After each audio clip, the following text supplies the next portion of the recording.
လည်းမင်္ဂလာပါရှင်။ဒီရှေ့ဗီဒီယိုမှာပြောခဲ့တယ်ပေါ့နော်။ဒီ hotline ကရေးကြည့်တဲ့80%အရေးကြီးတဲ့အချိန်ကိုတစ်ဝက်ထိတောင်မှယူပြီးတော့မှပေါ့နော်။ကိုယ်နဲ့ရေးတဲ့အချိန်တစ်ဝက်လောက်ယူပြီးတော့မှတို့ဒီ hotline ကိုရေးရမယ်ပေါ့။ဆိုတော့ဒီ hotline ကိုဘာကြောင့်ရေးကြည့်ရလဲပေါ့နော်။ဆိုတာလည်းအားလုံးသိပြီးလောက်ပြီလို့ထင်ပါတယ်။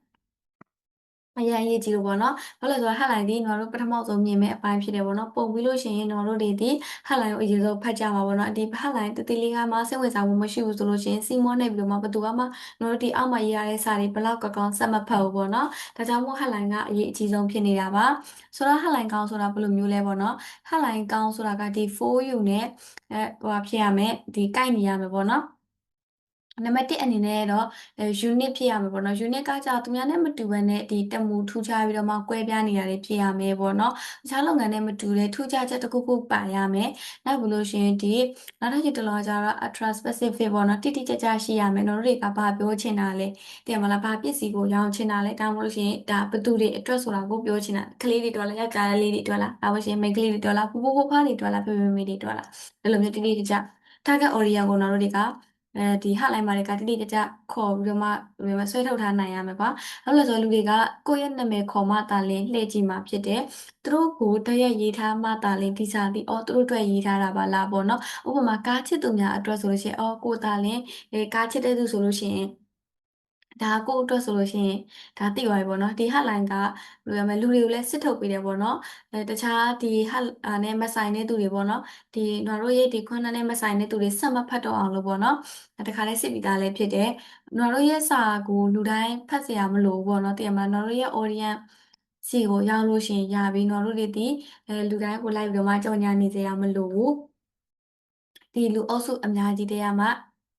နော်တို့ရဲ့ဒီ customer အုပ်စုတစ်ခုကိုနော်တို့ဆွဲထုတ်ပြီးတော့မှနော်တို့ပြောချင်တဲ့အကြောင်းအရာကိုပြောနိုင်လို့ရှိရင်ရပြီပေါ့နော်အားချမ်းပေါ့နော်အခုဖတ်ဖို့လိုနေရမယ်ပေါ့နော်ဒါကတော့ content တိုင်းမဟုတ်ဘူးတချို့ content တွေဆိုလို့ရှိရင်တော့အရင်ယူအားချမ်းမဖြစ်ဘူးပေါ့နော်နောက်မှအေးစေးဖတ်လို့ရတယ်ဆိုတော့မှသူတို့စေ့ထားတာတွေရှိမယ်ပေါ့နော်လောကယူ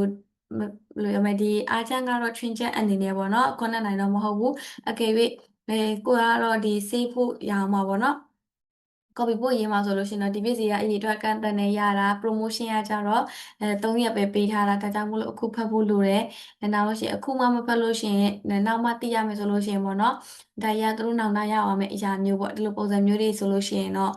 ့ဒီအာဂျန်ပေါ့နော်သိရမလားအခုတွေ့လိုက်သိရမလားတချို့အရာတွေရှိရလေအတိနောက်ကြလုံးနောက်တာရတာမျိုးဒီလားလောကသင်ခန်းနေဆိုလို့ရှိရင်အဲ့လိုပဲငါတက်တင်တဲ့ store တေးကနေပြီးတော့မှတက်ခဲ့မိလို့ရှိရင်ကောင်းမွေးဆိုပြီးတော့မှတွေးမိတာမျိုးတွေပေါ့နော်ငါအချိန်ကြီးဖြုံးနေခဲ့မိတယ်ငါဒါအင်္ဂလိပ်စာကိုအရင်6လလောက်တည်းကကြိုပြီးတော့မှလေ့လာခဲ့မယ်ဆိုလို့ရှိရင်အခုလောက်ဆိုကောင်းကောင်းပြောတတ်နေပြီပေါ့နော်ဒီလိုနောက်တာရတာမျိုးလေးတွေပေါ့နော်ဒီလိုဟာမျိုးလေးတွေပါရမယ်ပြီးလို့ရှိရင်တော့ use ဖို့ပေါ့နော်ဒါကတော့အရင်ရေးကြည့်တယ်စာဖတ်သူအတွက်အသုံးတည့်ရမယ်ပေါ့နော်သူတို့အတွက်အသုံးတည့်ရပါမယ်ဆောင်းလာတော့ headline ကပြောပြီးသွားပြီပေါ့နော် headline ကဘာလို့အရေးကြီးရလဲဆိုတော့ပြောပြီးသွားပြီဒီမှာနာမည်တော့ဒီမှာထည့်ပြောပေးပါမယ်နောက်ဆိုစစ်ဆောင်မှုမရှိလို့ရှိရင်စမဖတ်ကြဘူးကျွန်တော်တို့တွေဒီကျွန်တော်တို့ headline ကဒီ2စက္ကန့်အတွင်းဆက်ဆောင်နိုင်ရမယ်တီတီမီမီဖြစ်ရမယ်လူရင်းတူရင်းဖြစ်ဖို့အရေးကြီးတယ်ဒီခေါင်းစဉ်ပေးရတာခက်နေမယ်ဆိုလို့ရှိရင်တော့ရှိမှပြောခဲ့တဲ့လိုမျိုးပဲပေါ့နော်ဒီမေခွန်းနဲ့အစားပြုပြီးတော့မှမေးရမျိုးတွေလုပ်ရပါမယ်ပြီးလို့ရှိရင်ဒီလူစိတ်ဝင်စားစေမယ့် headline တွေကိုဖန်တီးမယ်ပေါ့နော်ဖန်တီးလို့ရှိရင်လူတွေကဘယ်လို headline တွေကိုစိတ်ဝင်စားလဲဒီ secret ပေါ့နော်လှုပ်ဝက်ချက်ပေါ့ဥပမာဆိုလို့ရှိရင်ဘယ်လိုပြောမလဲ big gate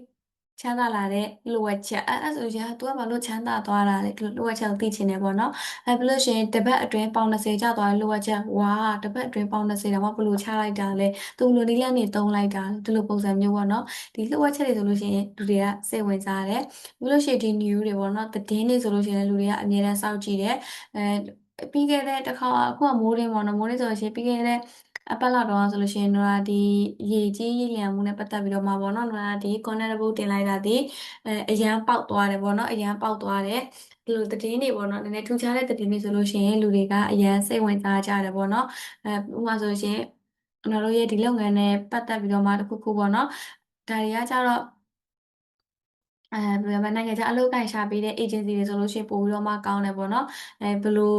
agency တွေကိုတော့ပိတ်လိုက်ပါပြီဘာညာပေါ့နော်အလုပ်ကိုင်ခွင့်လန်းနေနိုင်ငံခြားနဲ့ပတ်သက်ပြီးတော့မှပေါ့နော်ဒီလိုသတင်းတွေဒါတွေကကြတော့ကိုယ့်ရဲ့နေပေတိုင်းမှာသတင်းဆိုတာရှိရကွာဒါပေမဲ့ကိုပေးလိုက်တဲ့သတင်းဒီဘယ်လိုမှမှန်ကန်နေရမယ်တိကျနေရမယ်ဒါကတော့အရေးကြီးတယ်ပေါ့နော်သတင်းအမှားတွေတွားပြီးတော့မပေးမိစေဖို့တော့အရေးကြီးတယ်ပြီးလို့ရှိရင်ဒီ two way ပေါ့နော်နီလန်တွေလောက်ဆောင်ရမယ်နီလန်တွေဥပမာဆိုလို့ရှိရင်ဒီကွန်ပျူတာကိုပေါ့ပါသွားအောင်လောက်ဆောင်လို့ရတဲ့နီလန်တို့ပါတော့ပေါ့နော်ဘယ်လိုမှဒီ phone storage တွေပြည့်နေတာဘယ်လိုရှင်းတော့ရမယ်နီလန်နီလန်တွေကကြတော့အများကြီးရှိမယ်ဟင်းချက်တဲ့နီလန်တွေရှိမယ်လောက်ဆောင်ရမယ်နီလန်တွေပေါ့နော်ဒီလိုနီလန်တွေဆိုလို့ရှိရင်လည်းလူတွေကစိတ်ဝင်စားတယ်နောက်ပြီးလို့ရှိရင်လူတွေကိုဆွဲဆောင်နေတဲ့နောက်ထပ်စကားလုံးတစ်လုံးဒီ free ဖြစ်တဲ့အခမဲ့ပေါ့နော်အခမဲ့ရမယ်ဆိုလို့ရှိရင်လူတွေကအရန်ကိုစိတ်ဝင်စားကြတယ်ပေါ့နော်ကိုနဲ့မကိုက်ညီအောင်မတရားမလားလုံးဝအခမရတဲ့ပစ္စည်းတစ်ခုဆိုလို့ရှိရင်ငါရထားလို့ရှိရင်တရားရောက်ပြန်ပေးလို့ရတယ်ငါတခြားသူ့ကိုပြန်ပေးလို့ရပါတော့ငါတူလေးဖြစ်ဖြစ်ငါရဲ့ဒီကလေးပဲဖြစ်ဖြစ်ဒီတခြားကလေးပဲဖြစ်ပြန်ပေးလို့ရတယ်ဒီလိုပုံစံမျိုးပေါ့နော်ကိုနဲ့အဆင်မပြေအောင်မှ free ရလို့ရှိရင်လိုချင်တယ်လိုချင်လို့ရှိရင်တခြားသူ့ကိုသူပြန်ပေးတာမျိုးတွေပါတယ်လောက်တာမျိုးပေါ့နော်ဒီလိုပုံစံမျိုးရှင်းထားဆိုလို့ရှိရင် free ဆိုတဲ့စကားလုံးလေးတွေလည်းလူတွေကစိတ်ဝင်စားရတယ်ပေါ့နော်ဥပမာဆိုလို့ရှိရင်ဘယ်လိုလဲမကို free ထည့်ပေးနိုင်တဲ့ပစ္စည်းလေးတွေဆိုလို့ရှိရင် free ထည့်ပေးလိုက်ပေါ့နော်ကိုယ့်ရဲ့လုပ်ငန်းကကြီးရယ်ဆိုလို့ရှိရင်သူတို့လက်ဆောင်ပေးလို့ရတဲ့အရာလေးတွေပေါ့နော်ဥပမာဆိုလို့ရှိရင်ကွာတည်ရမလားလို့ဖုန်းဝယ်လို့ရှိရင်အာသွင်းကျိုးတို့နှစ်ချက်တို့ပေါ့နော်ဒီမှာမကွဲတို့ဒီ free ပေးတာမျိုးပေါ့နော်သူတို့လက်ဆောင်တွေရတယ်ဆိုပြီးတော့မှနော်ပို့တန်တယ်လို့သူတို့ရဲ့စိတ်ထဲမှာခံစားရတယ်ပေါ့နော်ဒါပေမဲ့ဒီဟာတွေအတွက်ကဖုန်းပိုးထဲမှာတခါတည်းပေါင်းထားပြီးသားပါပဲမဟုတ်ဘူးပါနဲ့ပြီးလို့ရှိရင်ပေါ့နော်ဒီ match ပေါ့နော်ဒီအခမဲ့ပေးနိုင်တဲ့အရာလေးဆိုလို့ရှိရင်ပေးလိုက်ပေါ့နော်နော်ဆိုလို့ရှိရင်လည်းဒီအကိုအရာရာတိုင်းကိုတော့ရဲ့ဒီတင်တန်းကြီးနဲ့တော့လုံနေတာတော့မဟုတ်ဘူးပေါ့နော်နော်ဒီတကယ်မရှိတဲ့သူတွေဘာညာဆိုလို့ရှိရင်တော့ဒီတင်ပေးနိုင်တဲ့ဟာတွေဆိုလို့ရှိရင်တော့အခမဲ့ပေါ့နော်နော်ဝဘနာတွေလုပ်ပြီးတော့မျှဝေပေးတာတင်ပေးတာတွေတော့အများကြီးလုပ်ပေးပါတယ်ဒီလိုပုံစံမျိုးပေါ့နော်ကိုတက်နိုင်တဲ့အရာကိုတက်လည်းကြီးကြီးမားမားထိခိုက်တာမျိုးမရှိဘူးဆိုလို့ရှိရင်တော့ပေါ့ဒီ free ပေးတာမျိုးလေးတွေလည်းလုပ်တင်ပါတယ်အမြဲတမ်းကြီးတော့မဟုတ်ဘူးပေါ့နော်ရန်ဖန်ရန်ခါမျိုးပေါ့ပြီးလို့ရှိရင်ဒီ match ပေါ့နော်မဖြစ်မနေမရှိမနေပေါ့နော်လောကဒီ main ကလေးတိုင်းမဖြစ်မနေတည်ထားတဲ့နဲ့ပေါင်တာရွေးချယ်နည်းရွှေ foundation ရွေးချယ်နည်းကိုဒါ main ကလေးတာဆိုလို့ရှိရင်ဒီလိုမျိုး content မျိုးတက်လာလို့ရှိရင်တော့တေချာပေါက်တော့ဖတ်မှာပဲဘာလို့ဆို main ကလေးတိုင်းမဖြစ်မနေတည်ထားဖို့လိုအပ်လို့ပေါ့နော်ဒါမျိုးတွေပေါ့နော်ပြီးလို့ရှိရင်ဒီanyone know တချို့လူတွေဒါတည်တဲ့အရာလေးတွေပေါ့လူနည်းစုပဲတည်တဲ့အရာတွေဆိုလို့ရှိရင်လည်းလူတွေကစိတ်ဝင်စားကြတယ်ပေါ့နော်ဥပမာလူတွေမသိသေးတဲ့အရာပေါ့နော်ရေတခွန်တို့ဘာတို့တရားမလားတချို့ဆိုလို့ရှိရင်လူအရာပေါက်နေတဲ့အရာတွေလေအဲ့လိုတွေရှင်းမဲ့ပြီးလို့ရှိရင်ဒီလူသိနေတဲ့နီလန်တို့လူသိနေတဲ့ပစ္စည်းတို့ဒါတွေကိုကိုကတာလင်ပြောနိုင်မယ်ဆိုလို့ရှိရင်လူတွေသူတို့အတွက်အကျိုးရှိမယ်ပေါ့နော်သူတို့အတွက်အကျိုးတစ်စုံတစ်ရာရှိမယ်ဆိုလို့ရှိရင်သူတို့တွေစိတ်ဝင်စားကြရတယ်ပေါ့နောက်လို့ရှိရင်ဒီ certificate ပေါ့နော်အမှတ်အရလက်မှတ်ရထားတဲ့အရာတွေပေါ့ဒါက B2B ပူးပေါင်းဆောင်ရွက်မှုတွေဖြစ်ချင်းဖြစ်မယ်ပြောမှဆိုလို့ရှိရင်ကွာတရားမလားကိုရီအလုပ်တော်ရှောက်တယ်ဆိုရင်တော့မှဒီအရာကိုကျွမ်းကျင်ပါတယ်လို့တော့ပြောနေလို့ရှိရင်သူတို့တွေဒီကိုယုံကြည်ချင်မှယုံကြည်မှာပေါ့နော်ဘာ proof ပေါ့နော်တက်တည်ပြရမယ်နေဘာတွေလုပ်ထားဘူးလဲနေ project ကပါတယ်နေဘာလက်မှတ်တွေရထားဘူးလဲဒီလိုပုံစံမျိုးပေါ့နော်ဆိုတော့အဲ့အတိုင်းပဲသင်တန်းနေဆိုလို့ရှိရင်လည်းဒီ certificate ရမယ်လို့အတိမတ်ပြုရမယ်ဒီပညာသင်ဆုရမယ် scholarship ရမယ် discount ရမယ်ဒါမျိုးလေးဆိုလို့ရှိရင်လူတွေကစိတ်ဝင်စားတယ်ပေါ့နော်ဒီလိုအရာတွေကိုနော်တို့တွေက hotline တွေမှာထည့်ရေးလို့ရပါတယ်နောက်ထပ်သွားကြမယ်ပေါ့နော်နောက်လို့ရှိရင်ဒီ host မျိုးပေါ့နော်ဒီခေတ်စားတဲ့ trend ဖြစ်နေတဲ့အရာတွေပေါ့နော်လုံးဝဒီခေတ်စားနေတဲ့ fashion တို့တရားမှာလုံးဝလေးလူသုံးများတဲ့ပစ္စည်းတို့လို့အကြောင်းအရာတွေပေါ့နော်ဒါတွေဆိုလို့ရှိရင်လည်းလူတွေကစိတ်ဝင်စားတယ်ပြီးလို့ရှိရင်ဒီစုံးပါတဲ့စကားလုံးတွေပေါ့နော်ပြီးလို့ရှိရင်အထူးကောင်းမွန်တဲ့ပြီးလို့ရှိရင်အရေးအပါဆုံးလူသားတစ်ယောက်ဒီမှာမြန်မာနိုင်ငံရဲ့အရေးအပါဆုံးလူသားတစ်ယောက်ဒါဆိုရှင်မြန်မာနိုင်ငံအရေးအပါဆုံးသူကဘာတူလဲသူတို့လူတွေစိတ်ဝင်စားသွားပြီအဲ့ဆိုချင်သွားကြည့်ကြမှာပေါ့နော်လုံးဝလေးလူဘာမှ Oxford တက္ကသိုလ်ရဲ့လူ1000ကျော်ထဲမှာမြန်မာနိုင်ငံသားတစ်ယောက်လည်းတင်ပါလောကလေးလောကထူးချွန်ဆုံးမြန်မာနိုင်ငံသားတစ်ယောက်ဆိုရှင်ဒါကဘာတူလဲလောကစိတ်ဝင်စားသွားပြီပေါ့လောကဒီထူးခြားတဲ့ပါရမီရှိတဲ့သူပေါ့နော်အထူးဒီစိုးပါတဲ့လူကဘာတူလဲတော့အရင်စိတ်ဝင်စားသွားပြီဆိုတော့ဒီလိုမျိုးထူးခြားတာမျိုးပေါ့နော်လောကအကောင်းဆုံးဆိုတာမျိုးပေါ့နော်ဒီလိုဆုံးပါတာအတော်ဆုံးအကောင်းဆုံးဒါမျိုးတွေဆိုလို့ရှိရင်လည်းလူတွေကစိတ်ဝင်စားတယ်အဲ့လိုစိတ်ဝင်စားတဲ့အပြင်နောက်လို့ရှိရင် only one တစ်ခုတည်းတော့မှဆိုလို့ရှိရင်မြန်မာနိုင်ငံရဲ့တစ်ခုတည်းတော့အရာပေါ့နော်အဲ့ဒါပြီးလို့ရှိရင် ဘာဖြစ်မလဲပေါ့နော်ဘယ်လိုလုံးဝဒီလိုမျိုးတစ်ခုလေပေါ့နော်လုံးဝရှားပါတဲ့အရာတွေတယောက်တည်းသူတူတယ်သူဘယ်မှာမပေါ်နေကွာအစားထိုးလို့မရဘူးနော်တို့တွေဒီဒါမျိုးတွေဆိုလို့ရှရင်လဲစိတ်ဝင်စားပါတယ်ပြီးလို့ရှရင်ဒီယုံကြည်မှုပေါ့နော် true ယုံကြည်လိုက်ပါပေါ့နော်100%ယုံကြည်လိုက်ပါလုံးဝပြောင်းလဲသွားဖို့အတွက်အာမခံပါလို့အာမခံချက်ရှိတာမျိုးပေါ့နော်သူတို့တွေကိုလုံးဝယုံကြည်မျိုးဖြစ်အောင်ပေးထားတဲ့ဟာတွေဆိုလို့ရှရင်လည်းသူတို့အရန်ကိုမှစိတ်ဝင်စားပါတယ်ပြီးလို့ရှိရင်ယူပေါ့နော်တင်တို့ရဲ့တင်တို့ရဲ့မိသားစုကိုဒါလေးသုံးပြီးတော့မှကာကွယ်လိုက်ပါပြီးလို့ရှိရင်တင်ကိုယ်တိုင်တော့မသိလိုက်တဲ့တင်ရဲ့ဘာဖြစ်တယ်ဒီလိုမျိုးသူတို့နဲ့ပတ်သက်တဲ့အရာလေးတွေကိုတို့တွေက content hotline ထဲမှာထည့်ရေးထားမယ်ဆိုလို့ရှိရင်လည်းသူတို့အကြောင်းကိုပြောနေတာဖြစ်တဲ့အတွက်ကြောင့်မို့လို့သူတို့ကစိတ်ဝင်စားကြပါတယ်ပြီးလို့ရှိရင်ဒီမော်တန်ထပ်ပို့ပြီးတော့မှပေါ့နော်ဒီတခြားသူတွေထပ်ပို့ပြီးတော့မှညံကောင်းကျင်နေဆိုလို့ရှိရင်တော့နွားနို့ကိုမနဲ့တစ်ခွက်ညတစ်ခွက်တောက်ပါဒါပြီးလို့ရှိရင်ဒီပုံမှန်ထက်တာလွန်တဲ့ငွေတွေရချင်ပါသလားဒီလို skill တွေကိုဖြည့်ဆည်းထားလိုက်ပါဒီလိုပုံစံမျိုးတွေပေါ့နော်သူတွေကဒီထူးခြားတာသူများထက်တော်တာမျိုးတွေဆိုလို့ရှိရင်ပို့ပြီးတော့မှဒီစိတ်ဝင်စားကြတယ်ပေါ့နော်သူတွေဒီဒါလူတွေရဲ့psychology လေးတစ်ခုပေါ့နော်ဒါလေးတွေဆိုလို့ရှိရင်လည်းတို့တွေတို့ highlight မှာထည့်ရေးလို့ရတယ်ပေါ့နော်အဲဆိုရှင်တို့ဒီတိထားတဲ့ hotline အမျိုးအစားတွေကိုထပ်ပြောသွားမယ်။နံပါတ်1 hotline ကကျတော့ direct ပေါ့နော် date ပြောတာတို့ရဲ့ဒီစာဖတ်သူကိုတို့ date ပြောလိုက်တာလုံးဝပေါ့လုံးဝ date ပြောတာဘာမှကိုသူတို့စဉ်းစားကြမလို့ပေါ့နော်ခက်ခက်ခဲခဲတွေဖြစ်နေကြမလို့တို့တိုက်ရိုက်ပဲပြောလိုက်တာလုံးဝအပီးပေါ့နော်တရားတက်မမတ်ပြောလိုက်တာနံပါတ်2အနေနဲ့ကကျတော့ဒီ interact hotline ဒါကကျတော့တွေ့ဝိုက်ပြီးတော့မှတင်စားပြီးတော့မှပြောတာပေါ့နော်ဥပမာကပြောမယ်နဲ့သမီးလေးလိုမျိုးလှပသွားစေရမယ်ဒါမျိုးပဲပြီးလို့ရှိရင်ဒီတိမ်လေးပေါ်မှာအိတ်ဆက်ရတော့လိုမျိုးနူးညံ့တဲ့ခံစားချက်ကိုရရှိစေနိုင်တဲ့ sweetie home မိုးရာဒီလိုမျိုးပေါ့နော်လုံးဝတမဏိထက်တောင်မှမာတဲ့ပါပေါ့အဲ့လိုမျိုးတင်စားပြီးတော့မှပြောတာပေါ့နော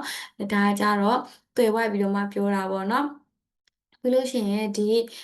new headline ပေါ့နော်ဒါဆွမ်းနာအရှိမနူရာပြောခဲ့ပြီးသတင်းပေးတာပေါ့နော်သတင်းတွေကိုပေးတဲ့ headline အမျိုးအစားတွေလည်းရှိရဲ။ဥပမာဆိုလို့ရှိရင်ဒီဘယ်လာကအသစ်ထွက်ထားတဲ့series GB ရဲ့အသစ်ထွက်ထားတဲ့ A series ထဲမှာဘယ်လိုမျိုးတွေပါတယ်ဒီလိုပုံစံမျိုးပေါ့နော်တို့အသိပေးတာဒါတွေဒီဆွမ်းနာနူရာပြောသွားပါတယ်တီးကြရမယ်ပေါ့နော်လုံးဝအမှန်ကန်ရမယ်တီးကြရမယ်ပြီးတော့သတင်းပေးတာဖြစ်တဲ့အတွက်ကြောင့်မို့သတင်းအမှားကြီးတော့မပေးစေဖို့အတွက်တော့ပထမဦးစားပေးအနေနဲ့ခယူဆိုင်ပါပြီးလို့ရှိရင်ဒီ how to hotline ပေါ့နော်ဆန္ဒနရာဒီအကြောင်းလည်းအရှိမပြောခဲ့ပါတယ်ဘယ်လိုလုပ်ရမလဲဆိုပြီးတော့မှဒီနီလန်ပေးတာပေါ့နော်ပြီးလို့ရှိရင်ဒီ question hotline ပေါ့လုံးဝဘာမှမသိတော့ဘူးဆိုလို့ရှိရင်တော့လုံးဝဒီမေခွန်းနဲ့စလိုက်ပေါ့နော်အဖြေပါတခါတည်းကျွန်တော်တို့ရဲ့ content မှာထည့်ရေးထားပြီပေါ့နော်ပြောမယ်ဆိုလို့ရှိရင်သူတို့တွေကဘယ်လိုမျိုးပြည့်မလဲဘယ်လိုမှကြည်လင်တဲ့အသားရည်လေးကိုရရှိပိုင်ဆိုင်ခြင်းပါသလားဒါဆိုရှင်သူတို့ကရရှိပိုင်ဆိုင်ခြင်းပါသလားဆိုရရှိပိုင်ဆိုင်ခြင်းတဲ့သူတွေကတော့ဖတ်တော့မှာပဲဖတ်တဲ့အခါကျလို့ရှိရင်ဒီဘယ်လိုလုပ်ရမလဲဆိုတဲ့ဒီနီလန်လေးပေါ့နော်တနည်းကိုရေဘယ်နှလီတာတောက်ပါတို့ဘာလို့ညာတို့ပေါ့ဒါလေးတွေကိုတို့အဖြေလေးတွေတခါတည်းထည့်ရေးထားပေးရမှာပေါ့နော်ဆိုတော့ဒီနေ့တော်တော်လေးတော့များပါတယ်ပြောပြလေးရလေးတခြားလေးမှတ်ထားပြီပေါ့နော်အခုကကျတော့ဒီမှာ comment hotline ပေါ့နော်တိုက်ရိုက်လောက်ခိုင်းတာသူတို့ကဘာလုပ်ရမလဲဆိုပြီးတိုက်ရိုက်ပြောလိုက်တာပေါ့နော်ဒါကဘာလဲဆိုလို့ရှိရင်ဝိတ်ကြချင်လားကျင်သွားအဲ့လိုမျိုးတိုက်ရိုက်ညှော်လိုက်တာပေါ့နော်သူတို့ကဘာလုပ်ရမလဲဆိုပြီးတိုက်ရိုက်ရိုက်ပြီးပြောလိုက်တာပေါ့နော်